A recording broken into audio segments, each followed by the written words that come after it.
ನಮಸ್ಕಾರ, ಎಲ್ಲರಿಗೂ ಸ್ವಾಗತ. ಇಂದು ನಾವು ಭಾರತ ಕಂಡ ಅತ್ಯಂತ ಸ್ಫೂರ್ತಿದಾಯಕ ವ್ಯಕ್ತಿಗಳಲ್ಲಿ ಒಬ್ಬರಾದ ಡಾಕ್ಟರ್ ಎಪಿಜೆ ಅಬ್ದುಲ್ ಕಲಾಂ ಅವರ ಜೀವನದ ಪುಟಗಳನ್ನು ತಿರುವಿ ಹಾಕೋಣ. ರಾಮೇಶ್ವರಂನ ಓರ್ವ ಸಾಮಾನ್ಯ ಬಾಲಕ ಭಾರತದ ಮಿಸೈಲ್ ಮ್ಯಾನ್ ಆಗಿ ನಂತರ ಜನರ ರಾಷ್ಟ್ರಪತಿಯಾಗಿ ಬೆಳೆದ ಆ ಅದ್ಭುತ ಪಯಣ ಹೇಗಿತ್ತು? ಬನ್ನಿ ನೋಡೋಣ. ಅವರ ಕಥೆಯನ್ನ ಶುರು ಮಾಡೋಕ್ಕೂ ಮುನ್ನ ಅವರದೇ ಒಂದು ಮಾತನ್ನು ಕೇಳೋಣ. ನೋಡಿ, ಈ ಒಂದು ವಾಕ್ಯದಲ್ಲೇ ಅವರ ಇಡೀ ಜೀವನದ ಸಾರ ಅಡಗಿದೆ.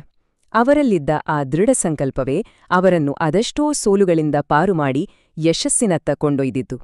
ಡಾಕ್ಟರ್ ಕಲಾಂ ಅಂದ ತಕ್ಷಣ ನಮ್ಗೆಲ್ರಿಗೂ ಎರಡು ಹೆಸರುಗಳ ನೆನಪಾಗತ್ತೆ ಅಲ್ವಾ? ಒಂದು ಮಿಸೈಲ್ ಮ್ಯಾನ್ ಅಂತ, ಇನ್ನೊಂದು ಜನರ ರಾಷ್ಟ್ರಪತಿ ಅಂತ. ಈ ಎರಡೂ ಬಿರುದುಗಳು ಅವರ ವ್ಯಕ್ತಿತ್ವದ ಎರಡು ವಿಭಿನ್ನ ಆದ್ರೆ ಅಷ್ಟೇ ಅದ್ಭುತವಾದ ಮುಖಗಳನ್ನ ನಮಗೆ ತೋರಿಸುತ್ತೆ. ಒಂದು ಕಡೆ ನೋಡಿದರೆ ಭಾರತದ ರಕ್ಷಣಾ ವ್ಯವಸ್ಥೆಗೆ ಬಲ ತುಂಬಿದ, ದೇಶದ ತಂತ್ರಜ್ಞಾನವನ್ನು ಜಗತ್ತಿನ ಎತ್ತರಕ್ಕೆ ಕೊಂಡೊಯ್ದ ಒಬ್ಬ ಮಹಾನ್ ವಿಜ್ಞಾನಿ. ಇನ್ನೊಂದು ಕಡೆ ರಾಷ್ಟ್ರಪತಿ ಭವನದ ಗಾಂಭೀರ್ಯವನ್ನು ಬದಿಗಿಟ್ಟು ಮಕ್ಕಳ ಜೊತೆ ಮಗುವಿನಂತೆ ಬೆರೆಯುತ್ತಿದ್ದ, ಯುವಕರ ಜೊತೆ ಕನಸುಗಳ ಬಗ್ಗೆ ಮಾತನಾಡುತ್ತಿದ್ದ ಒಬ್ಬ ಸರಳ ವ್ಯಕ್ತಿ. ಈ ಎರಡೂ ಪಾತ್ರಗಳನ್ನು ಅವರು ನಿಭಾಯಿಸಿದ ರೀತಿ ನಿಜಕ್ಕೂ ಅದ್ಭುತ. ಹಾಗಾದ್ರೆ ಇಂಥ ಒಬ್ಬ ಅಸಾಧಾರಣ ವ್ಯಕ್ತಿಯ ಪ್ರಯಾಣ ಶುರುವಾಗಿದ್ದು ಎಲ್ಲಿಂದ? ಅವರ ಭವಿಷ್ಯಕ್ಕೆ ಬುನಾದಿ ಹಾಕಿದ ಅವರ ಬಾಲ್ಯ ಮತ್ತು ಶಿಕ್ಷಣದ ದಿನಗಳಿಗೆ ಒಮ್ಮೆ ಹೋಗಿ ಬರೋಣ. 1931ರಲ್ಲಿ ರಾಮೇಶ್ವರಂನ ಒಂದು ಸಾಮಾನ್ಯ ಕುಟುಂಬದಲ್ಲಿ ಹುಟ್ಟಿದ ಕಲಾಂ ಅವರ ಬಾಲ್ಯ ಅಷ್ಟು ಸುಲಭವಾಗಿರಲಿಲ್ಲ. ಓದಿನ ಜೊತೆಗೆ ಕುಟುಂಬಕ್ಕೂ ಆಸರೆಯಾಗಿದ್ರು. ಕಷ್ಟಪಟ್ಟು ಓದಿ ಮೊದಲು ಭೌತಶಾಸ್ತ್ರದಲ್ಲಿ, ನಂತರ ಮದ್ರಾಸ್ ಇನ್ಸ್ಟಿಟ್ಯೂಟ್ ಆಫ್ ಟೆಕ್ನಾಲಜಿಯಿಂದ ಏರೋಸ್ಪೇಸ್ ಇಂಜಿನಿಯರಿಂಗ್ ಪದವಿ ಪಡೆದ್ರು. ಆದ್ರೆ ಅವರ ಬಹುದೊಡ್ಡ ಕನಸಾಗಿದ್ದು ಫೈಟರ್ ಪೈಲಟ್ ಆಗ್ಬೇಕು ಅನ್ನೋದು.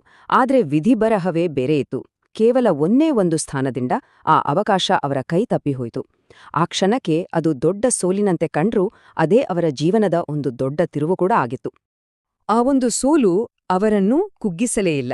ಬದಲಿಗೆ ಅದು ಅವರನ್ನು ಒಂದು ಹೊಸ ಮತ್ತು ಮಹತ್ವವಾದ ದಾರಿಯ ಕಡೆಗೆ ನೂಕಿತು. ಅದುವೇ ಭಾರತದ ಬಾಹ್ಯಾಕಾಶ ಮತ್ತು ರಕ್ಷಣಾ ತಂತ್ರಜ್ಞಾನದ ಜಗತ್ತು. ಡಿಗ್ರಿ ಮುಗಿದ ತಕ್ಷಣ ಅವರು ಸೇರಿದ್ದು ದೇಶದ ಎರಡು ಪ್ರಮುಖ ಸಂಸ್ಥೆಗಳಿಗೆ. DRDO ಅಂದ್ರೆ defence research and development organisation, ಮತ್ತು ನಂತರ ಇಸ್ರೋ ಅಂದ್ರೆ ನಮ್ಮ ಇಂಡಿಯನ್ ಸ್ಪೇಸ್ ರಿಸರ್ಚ್ ಆರ್ಗನೈಸೇಷನ್. ಇಲ್ಲೇ ನೋಡಿ ಭಾರತದ ಮಿಸೈಲ್ ಮ್ಯಾನ್ ಅನ್ನೋ ಅಧ್ಯಾಯ ಶುರುವಾಗಿದ್ದು. ಅವರ ನಾಯಕತ್ವದಲ್ಲಿ ಭಾರತ ತನ್ನದೇ ಆದ ಮೊದಲ ಸ್ಯಾಟಲೈಟ್ ಲಾಂಚ್ ವೆಹಿಕಲ್ ಅಂದ್ರೆ SLV-3 ಅನ್ನು ಯಶಸ್ವಿಯಾಗಿ ನಿರ್ಮಿಸಿತು. 1980ರಲ್ಲಿ ಇದೇ ರಾಕೆಟ್ ಬಳಸಿ ರೋಹಿಣಿ ಉಪಗ್ರಹವನ್ನು ಕಕ್ಷೆಗೆ ಸೇರಿಸಲಾಯಿತು. ಇದೊಂದು ಐತಿಹಾಸಿಕ ಸಾಧನೆ. ನಂತರ IGMDP ಕಾರ್ಯಕ್ರಮದ ಮೂಲಕ ದೇಶಕ್ಕೆ ಹಲವಾರು ಶಕ್ತಿಶಾಲಿ ಕ್ಷಿಪಣಿಗಳನ್ನು ಕೊಟ್ರು. ಅಷ್ಟೇ ಅಲ್ಲ, 1998ರ ಪೋಖ್ರಾನ್ 2 ಪರಮಾಣು ಪರೀಕ್ಷೆಗಳಲ್ಲಿ ಅವರ ಪಾತ್ರ ಇದೆಯಲ್ಲ, ಅದು ಇಡೀ ಜಗತ್ತೇ ಭಾರತದ ಕಡೆ ತಿರುಗಿ ನೋಡುವಂತೆ ಮಾಡಿತು. ಅಗ್ನಿ ಮತ್ತು ಪೃಥ್ವಿ, ಈ ಹೆಸರುಗಳನ್ನು ಕೇಳಿದ್ರೆ ಸಾಕು, ನಮಗೆಲ್ಲರಿಗೂ ಹೆಮ್ಮೆ ಆಗತ್ತೆ ಅಲ್ವಾ? ಭಾರತದ ರಕ್ಷಣಾ ವ್ಯವಸ್ಥೆಯ ಬೆನ್ನೆಲುಬಾದ ಈ ಮಹಾನ್ ಕ್ಷಿಪಣಿಗಳ ಹಿಂದಿನ ನಿಜವಾದ ಶಕ್ತಿ ಡಾಕ್ಟರ್ ಕಲಾಂ ಅವರ ದೂರದೃಷ್ಟಿ ಮತ್ತು ಅವಿರತ ಶ್ರಮ. ಸರಿ, ಲ್ಯಾಬ್ನಿಂದ ರಾಷ್ಟ್ರಪತಿ ಭವನದವರೆಗಿನ ಪಯಣ, ಅವರ ಜೀವನದ ಮುಂದಿನ ತಿರುವಿದೆಯಲ್ಲ, ಅದು ಯಾರೂ ಊಹಿಸಿರದಂಥದ್ದು. 2002ನೇ ಇಸವಿ ಒಬ್ಬ ವಿಜ್ಞಾನಿ ದೇಶದ ಪ್ರಥಮ ಪ್ರಜೆಯಾಗಿ ಭಾರತದ 11ನೇ ರಾಷ್ಟ್ರಪತಿಯಾಗಿ ಪ್ರಮಾಣವಚನ ಸ್ವೀಕರಿಸಿದ್ರು. ಇದು ನಿಜಕ್ಕೂ ಭಾರತದ ಇತಿಹಾಸದಲ್ಲೇ ಒಂದು ಸುವರ್ಣಾಕ್ಷರಗಳಲ್ಲಿ ಬರೆದಿಡಬೇಕಾದ ದಿನ. ರಾಷ್ಟ್ರಪತಿಯಾಗಿ ಅವರು ಸುಮ್ಮನೆ ರಬ್ಬರ್ ಸ್ಟ್ಯಾಂಪ್ ಆಗಿರ್ಲಿಲ್ಲ. ಲಾಭದಾಯಕ ಹುದ್ದೆ ಮಸೂದೆಯಂತಹ ವಿಷಯಗಳಲ್ಲಿ ಸರ್ಕಾರದ ನಿರ್ಧಾರವನ್ನೇ ಪ್ರಶ್ನಿಸಿ ಅದನ್ನು ಮರುಪರಿಶೀಲನೆಗೆ ಕಳುಹಿಸಿದ ಧೈರ್ಯ ಅವರದು. ಅವರು ಮರಣದಂಡನೆಯ ವಿರೋಧಿಯಾಗಿದ್ರು. ಅಷ್ಟೇ ಅಲ್ಲ, ಎಲ್ಲಕ್ಕಿಂತ ಹೆಚ್ಚಾಗಿ ಅವರು ಮಕ್ಕಳ ಜೊತೆ, ಯುವಕರ ಜೊತೆ ಕಳೆಯುತ್ತಿದ್ದ ಸಮಯ, ಅದಕ್ಕೇನೆ ಜನ ಅವರನ್ನು ನಮ್ಮ ರಾಷ್ಟ್ರಪತಿ ಅಂತ ಪ್ರೀತಿಯಿಂದ ಕರೀತಿದ್ದಿದ್ದು. ಡಾಕ್ಟರ್ ಕಲಾಂ ಅವರನ್ನ ಕೇವಲ ಒಬ್ಬ ವಿಜ್ಞಾನಿ ಅಥವಾ ರಾಷ್ಟ್ರಪತಿ ಅನ್ನೋ ಚೌಕಟ್ಟಿನಲ್ಲಿ ಇಡೋಕ್ಕಾಗಲ್ಲ. ಅವರು ಬಿಟ್ಟುಹೋದ ಪರಂಪರೆ ಅದಕ್ಕಿಂತ ಬಹಳ ದೊಡ್ಡದು. ಕೇವಲ ಭಾರತದಲ್ಲಿ ಮಾತ್ರವಲ್ಲ, ಇಡೀ ಪ್ರಪಂಚ ಅವರ ಜ್ಞಾನಕ್ಕೆ ತಲೆಬಾಗಿತ್ತು. ಅದೆಷ್ಟು ಅಂದ್ರೆ ಬರೋಬ್ಬರಿ 30ಕ್ಕೂ ಹೆಚ್ಚು ಗೌರವ ಡಾಕ್ಟರೇಟ್ಗಳು.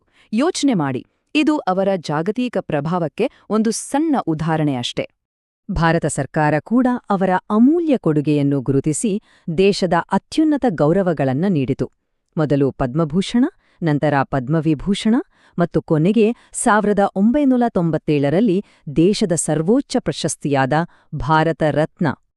ಅವರ ಕೆಲಸಗಳು ಎಷ್ಟು ಪ್ರಭಾವ ಬೀರಿದವೋ, ಅವರ ಮಾತುಗಳು, ಅವರ ಬರಹಗಳು ಕೂಡ ಅಷ್ಟೇ ಶಕ್ತಿಶಾಲಿಯಾಗಿದ್ವು. ಅವರ ಆತ್ಮಕಥೆ ಅಗ್ನಿಯ ರೆಕ್ಕೆಗಳು ಅಥವಾ ವಿಂಗ್ಸ್ ಆಫ್ ಫೈರ್ ಅದೆಷ್ಟು ಲಕ್ಷ ಯುವಕರಿಗೆ ದಾರಿದೀಪವಾಗಿದೆ ಅಂತ ಲೆಕ್ಕವೇ ಇಲ್ಲ. ವಿಂಗ್ಸ್ ಆಫ್ ಫೈರ್ ಅಷ್ಟೇ ಅಲ್ಲ, ಇಂಡಿಯಾ 2020, ಇಗ್ನೈಟೆಡ್ ಮೈಂಡ್ಸ್ ಈ ಎಲ್ಲ ಪುಸ್ತಕಗಳಲ್ಲೂ ಒಂದು ಸಾಮಾನ್ಯವಾದ ಅಂಶ ಇದೆ. ಅದು ಒಂದು ಬಲಿಷ್ಠ, ಅಭಿವೃದ್ಧಿ ಹೊಂದಿದ ಭಾರತದ ಕನಸು ಮತ್ತು ಆ ಕನಸನ್ನ ನನಸು ಮಾಡುವ ಶಕ್ತಿ ಇರೋದು ಯುವಜನತೆಯಲ್ಲಿ ಅನ್ನೋ ಅಚಲವಾದ ನಂಬಿಕೆ. ಹಾಗಾದ್ರೆ ಈ ಇಡೀ ಚರ್ಚೆನ ಒಂದು ಕೊನೆಯ ಪ್ರಶ್ನೆಯೊಂದಿಗೆ ಮುಗಿಸೋಣ.